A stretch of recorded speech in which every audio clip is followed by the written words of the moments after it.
The dawn of mass communication. Today, it takes us less than a second to send a message. But there was a time when delivering a message from one person to another took weeks or even months. Sending a letter back then was no trivial matter. It involved significant expense, effort, and sometimes great difficulty. It was during such an era that a small invention brought humanity closer together. That invention was the postal stamp. It wasn't just a mere postal mark, but the symbol of the first mass communication system that connected the world. That tiny piece of paper, required for a letter to begin its journey, later became an icon of history itself.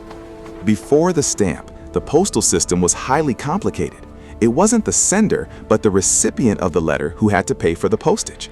While it might sound like a minor detail, it caused immense difficulties back then. If the recipient refused to pay, the letter would be returned. This wasted the sender's effort and severely reduced the reliability of the postal system. Furthermore, postal rates were not uniform. Fares fluctuated based on distance, weight, the number of pages, and the route taken. Ordinary people could not calculate in advance how much it would cost to send a letter, making it a massive luxury in those days. In an era without smartphones, emails, or messaging apps, letters were the lifeblood of human relationships.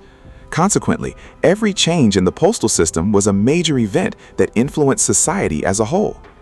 British social reformer Sir Rowland Hill proposed a solution to these problems. In the 1830s, he put forth ideas to make the postal system fairer, simpler, and more efficient. His most brilliant idea was incredibly simple.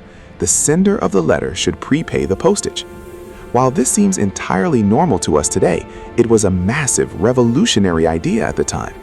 Receiving payment in advance made handling the mail much easier.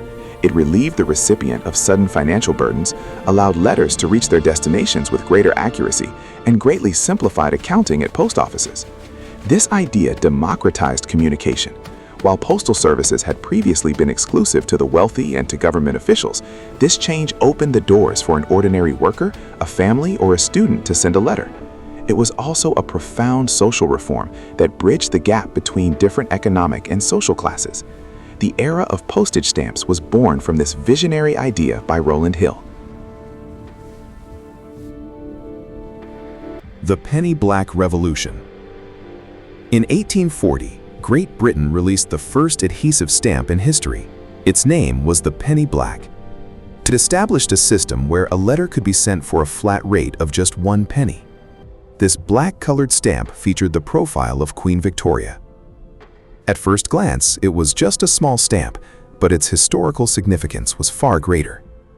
Before the penny black, postal rates were charged in various convoluted ways, but with the introduction of the stamp, things became incredibly simple.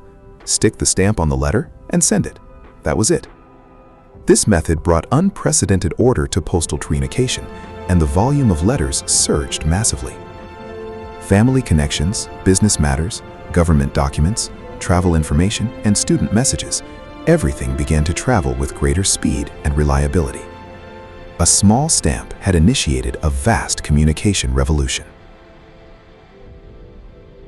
Miniature posters of nations. Following Britain's success, other countries began to adopt this model because it was highly practical and efficient. Naturally, when a good idea succeeds in one place, it spreads globally. Soon, other nations started issuing their own postage stamps. In this process, stamps attained a new status. They became more than just proof of paid postage. They evolved into symbols of a nation's identity, sovereignty, and pride. Countries began featuring their rulers, national leaders, monuments, wildlife, historical sites, festivals, and cultural landmarks on their stamps. A situation arose where one could read a country's history and culture at a glance just by looking at its stamp. Thus, that small piece of paper transformed into a miniature poster for a nation. This also played a significant role in the growth of the international postal system. Letters to other countries, official documents, business communications, and family matters all became much smoother. The world slowly began to connect, and the stamp served as the invisible bridge making those connections possible. The birth of philately. As stamps became widely popular, people started collecting them. That is how the stamp collecting culture, known as philately, blossomed. Initially just a hobby, it eventually evolved into a massive field encompassing history, design, rarity, and value. Rare stamps, printing errors, limited editions, and first editions captivated collectors. Some stamps still hold invaluable places in museums and private collections today, not just for their monetary worth, but for their immense historical value. An old stamp serves as a testament to how a country has evolved. Even a subtle shift in design can signify a major political change. Moreover, for many, stamp collecting is a journey of nostalgia and a quest for knowledge. In the world of philately, people don't see stamps merely as pieces of paper, but as living fragments of memory, culture, and history.